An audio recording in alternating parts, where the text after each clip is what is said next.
좋은 아침입니다.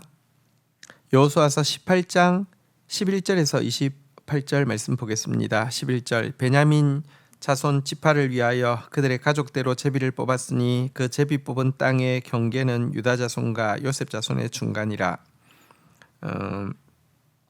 12절 그들의 북방 경계는 요단에서부터 여리고 북쪽으로 올라가서 서쪽 산지를 넘어서 또 올라가서 벳아웬 황무지에 이르고 13절 또 그 경계가 거기서부터 루스로 나아가서 루스 남쪽에 이르나니 루스는 곧 베델이요 또 그 경계가 아다롯 앗달로 내려가서 아래 베토론 남쪽 산 곁을 지나고 14절 베토론 앞 남쪽 산에서부터 서쪽으로 돌아 남쪽으로 향하여 유다 자손의 성읍 기랏 바알 곧 기랏 여아림에 이르러 끝이 되나니 이는 서쪽 경계이며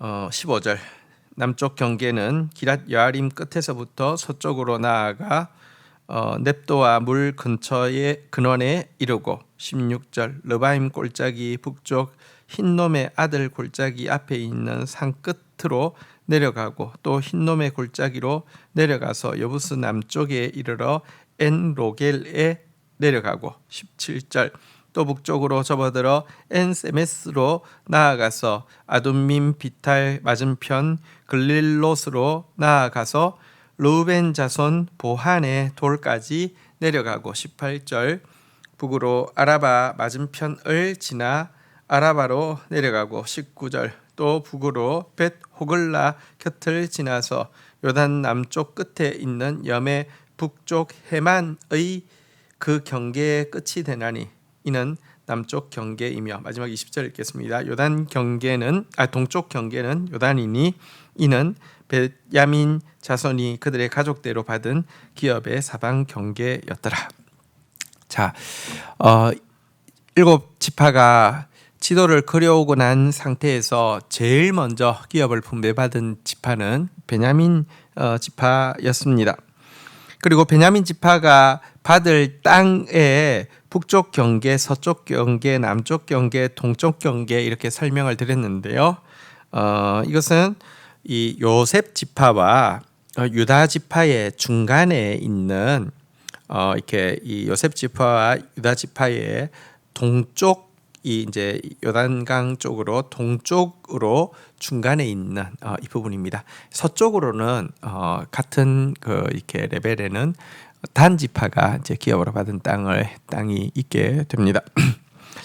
자, 그런데 이제 이 베냐민 지파는요 위치가 이제 요셉 지파와 유다 지파의 중간이라고 했는데 사실 인간적으로는 이 베냐민 지파는 요셉 지파와 훨씬 가까울 수 있겠죠. 왜냐하면 여러분 요셉과 베냐민은 라헬이 낳은 아들이잖아요. 그런데 사실 나중에 유다 이 남북 왕조가 분열이 됩니다. 분열이 될 때 남쪽은 유다만 남고 나머지는 전부 다 북이스라엘이 붙는데 놀랍게도 베냐민은 남왕조에 붙게 됩니다. 되게 특별한 일이거든요. 왜냐고 하면 여러분 사실 다윗 왕 앞에 유다 지파인 다윗 왕 앞에 왕이 누굽니까? 사울이죠. 사울이 무슨 지파냐면 베냐민 지파였습니다. 자기 지파의 사울이 자기 지파에서 왕이 났는데 유다 지파에서 새로운 왕이 났는데 이제 유다 지파의 왕 솔로몬의 아들 르호보암을 인정하지 못하겠다고 하면서 나머지 모든 지파가 등을 돌리는 상황이면 제일 먼저 등 돌려야 될 사람이 베냐민 같은데 신비하게도 베냐민은 이 남왕조에 남게 됩니다. 이것은 하나님의 특별한 예지와 또 특별한 예언의 말씀이 있기 때문입니다. 성경에 이렇게 예언하고 있습니다. 베냐민에 대하여는 일렀으되 여호와의 사랑을 입은 자는 그 곁에 안전히 거하리로다.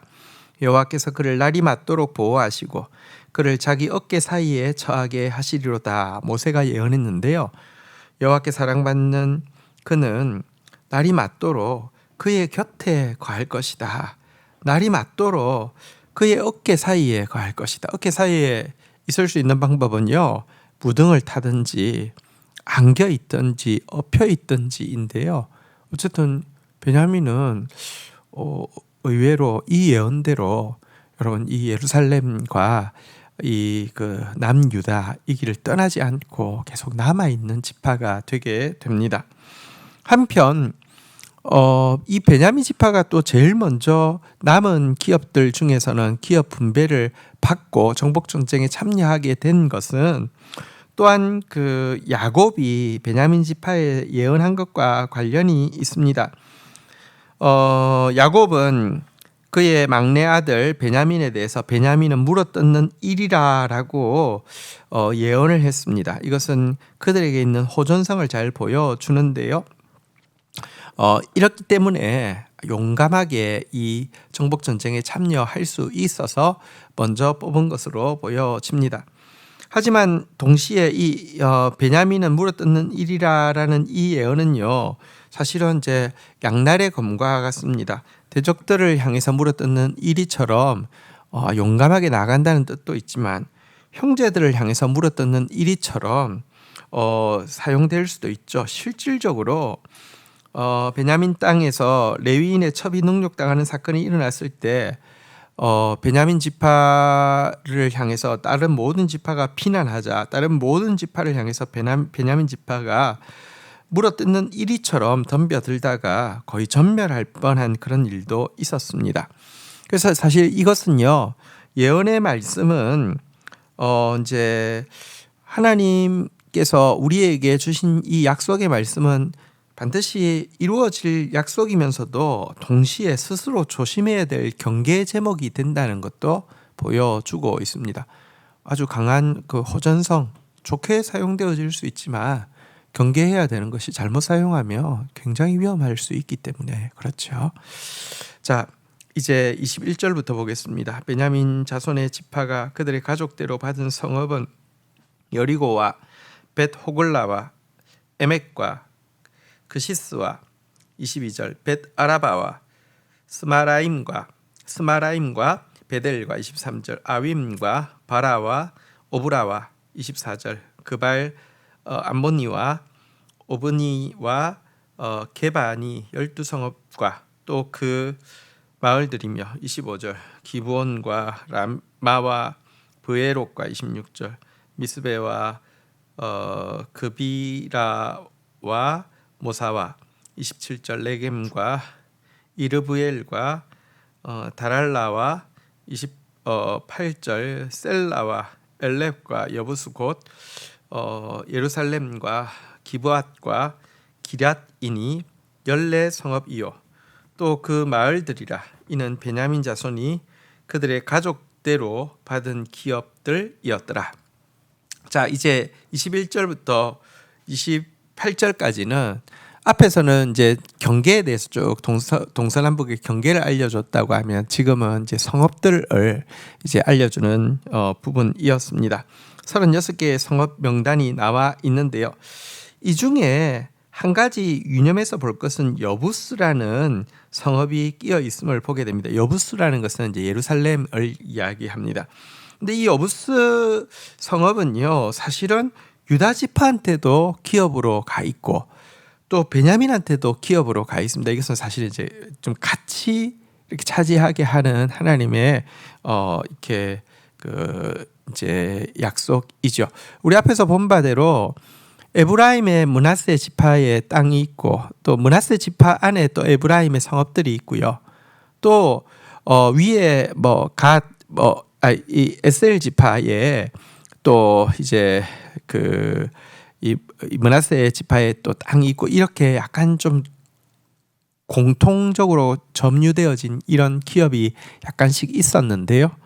특별히 이 예루살렘이 베냐민과 유다에게 공동 소유로 되어 있었다는 것은 사실 하나님의 굉장히 놀라운 예지와 은총을 보여주고 있습니다.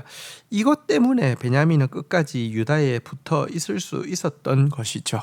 이것이 없었다고 하면 아까도 말씀드렸듯이 베냐민이야말로 북왕조로 갈 가장 1순위가 되었을 것인데요. 예루살렘 때문에 함께 남아 있게 된 것이라고 생각할 수 있습니다. 여기서 사실 우리가 하나님 곁에 머무른다는 것 자체가 하나님의 놀라운 은총임을 알게 됩니다. 우리로 예루살렘에 남아 있게 한 것은 우리에게 두고두고, 여러분, 짐이 아니라 두고두고 되돌아볼 때마다 축복이었다라고 고백할 수 있게 된다는 것입니다. 그리고 예루살렘을 이렇게 기업으로, 공동기업으로 베냐민에게 주신 이 일에서 하나님의 예지를 또 알 수 있습니다. 장차 분열이 되어질 것이지만 그러나 그때에도 어깨 사이에 거하듯이 안전하게 하나님 곁에 있을 것이라는 예언을 이루시기 위한 하나님의 예지임을 알 수 있습니다. 놀라운 하나님의 예지를 찬양합니다. 주신 말씀 붙잡고 기도하며 나가도록 하겠습니다. 하나님 아버지, 감사합니다. 하나님, 베냐민 지파의 기업을 보게 되었습니다. 베냐민에게 하나님께서 주신 예언의 말씀이 모두 성취되는 모습도 이 기업을 통하여서 보게 되었습니다. 베냐민은 여호와의 사랑을 잊고 그 곁에 안전히 거하리라고 하셨는데 결국은 유다 지파와 함께 메시아가 이 땅에 임하실 때까지 또 함께 했던 놀라운 역사들을 바라보며 주님의 말씀이 실제로 성취되어지는 것을 보게 됩니다. 또한 그렇게 하게 하기 위하여서 그들의 기업이 유다와 함께 예루살렘을 소유하도록 한 하나님의 예지도 보게 됩니다. 하나님, 우리가 예루살렘에 있을 수 있다는 것 자체가, 하나님 예배하는 곳에 함께 있을 수 있다는 것 자체가 얼마나 큰 은총인지 깨닫게 하여 주셔서 주의 사랑받는 자로서 주님 곁에 머무르는 자로 설 수 있도록 주님 역사하여 주시옵소서. 감사합니다. 예수 그리스도의 이름으로 기도 올립니다. 아멘.